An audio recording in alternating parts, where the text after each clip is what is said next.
Muria Zimbabwe, a political earthquake, the plot that backfired, and how Chiwenga is rising from the fallout. Welcome back, Muria Zimbabwe, Mzinda wevanhu kubva kuvanhu, the channel where we follow the story all the way down, no matter where it leads. Now, let me start with this. In politics, there are moves you make in public, and then there are moves you make in the dark. Moves that are never announced, moves that are never confirmed, moves that only become visible when they fail. Right, Mure Zimbabwe, what we are hearing right now out of Harare sounds like one of those moves, a move so big that if true, it changes everything. Because reports are now circulating that Emerson Mnangagwa attempted something drastic, something dangerous, something that crossed the line, an alleged plan to arrest high-ranking military generals. Now let's break this down carefully, because this is where the story becomes explosive. The alleged plan to neutralize resistance, to remove obstacles, to clear the path for what is being called CAB 3. We all know it. The constitutional amendment push tied to the third term agenda. Now, think about the logic. If sections of the military are opposed, if generals are aligned differently, then moving them changes the balance. That is the theory.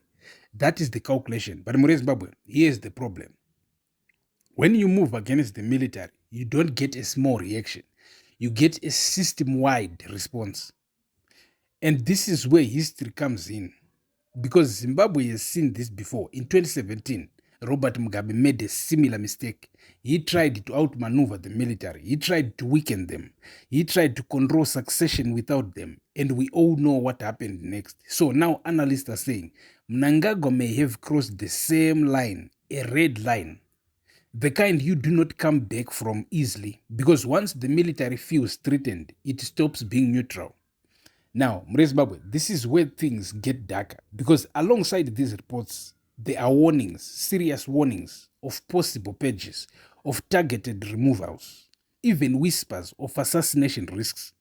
We are hearing that generals are being advised to stay alert, avoid predictable routines, increase personal security.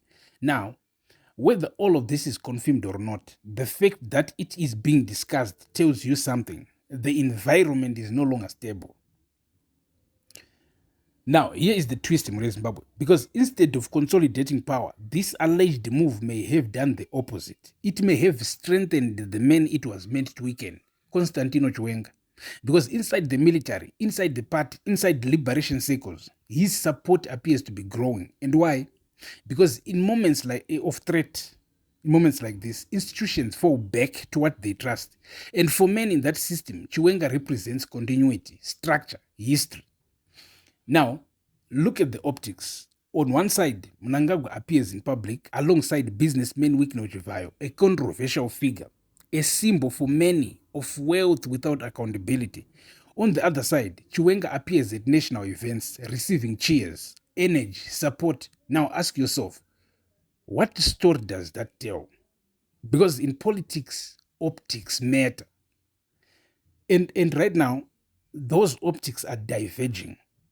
Now, let's talk about the center of all of this tension, CAB 3, the Constitutional Amendment Bill number 3, the mechanism, the tool, the gateway to extending power. Critics are now coming out strongly, calling the system a syndicate, an energy-sucking structure, something that cannot be reformed, only removed.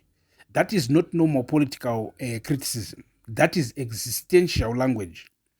And it tells you something. The fight is no longer about policy. It is about survival. At the same time, there is a growing movement focused on one thing, defending the 2013 constitution. No to changes, no to extensions, no to manipulation. Because to them, this 2030 push is not strength, it is fear. Fear of elections, fear of losing control, fear of accountability. And when power begins to act out of fear, it makes mistakes, Mure Zimbabwe. Right. Now, let's go deeper. Because this is not just about politics. It is about how power is being used. There are increasing accusations of what analysts call lawfare, using the law as a weapon, targeting my journalists, my critics, my opposition voices, while at the same time protecting those linked to power. And that imbalance is what fuels anger. And on top of all of that, now add another layer: allegations of money, large amounts, public funds being diverted, figures being mentioned, millions. While hospitals struggle, infrastructure collapses, citizens suffer. Now, whether every figure is proven or not, the perception alone is powerful because people are watching, comparing, connecting the dots. Now, let's go back to Wicknochivayo for a second, because this is important. It is not just about the man. It is about what he represents. To many Zimbabweans, he represents sudden wealth, unexplained influence, access without accountability. So when he appears next to the president, it sends a message, whether intended or not, and that message is not landing well. Now, here's the biggest change, and you need to understand this. The conversation has shifted. It is no longer, let's fix the system. It is now, let's remove it. That is a major escalation in Zimbabwe, because reform means working within, removal means starting over. And when a population or a political class reaches that point, it means trust is gone. So let's step back. What are we actually witnessing here? One, we are witnessing a leader under pressure. Two, a military watching closely. Three, Zimbabwe, a rival gaining ground. Four, a system being questioned. And final one, a constitution under threat. This is not one story. This is multiple pressures converging at the same time. Zimbabwe, tichivhara isusu the report. Let's say this: power does not collapse overnight. It shifts slowly at first, quietly, then suddenly everyone sees it. What we are watching right now may be that shift, because moves are backfiring, alliances are changing, public energy is moving. And the biggest question is, can Mnangagwa regain control, or has the balance already tilted? So tell me, Zimbabwe, did this alleged plot change everything? Is Chiwenga now the front runner? And are we watching the beginning of a political transition? Drop your thoughts in the comment section, because this one is far from over. Pano pamzinda wevanhu, fearless, free, pro-democracy muri Zimbabwe, always. So, muri Zimbabwe, muri kunyatsokuzvinzvira imimi, muri kunyatsokuzvinzvira kuti nyaya yakamira sei. Ende kuri kubva nyaya muri kukuona, kuri kuenda nyaya muri kukuona. Takati chimbotaura pamusoro pe a sleep, because right now Mnangagwa is under a lot of pressure. And although he might appear confident in public, but unfortunately, from time to time, pressure report ichitaridzika in public.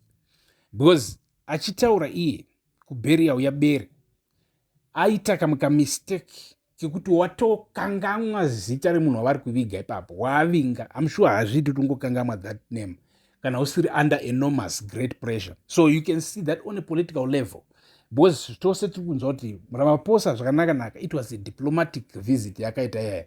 Zvakavhizitira paipa kusi kuzosmaila achimhorosana naMnangagwa, no, but because uri kuda kupersuada munhu kuti asiyane nezvinhu zviri dangerous zvokuda kuestablisha Cape 3 izvo. That's why uchiuya uchisekerera public will never know. Ndo aya anonzi behind closed door meetings muri Zimbabwe, anenge asiri on schedule, real serious diplomatic meetings, ndo akawingwa naRamaphosa paya. So you can see kuti nyaya yedu yeZimbabwe neCape 3 is now reached now at this stage.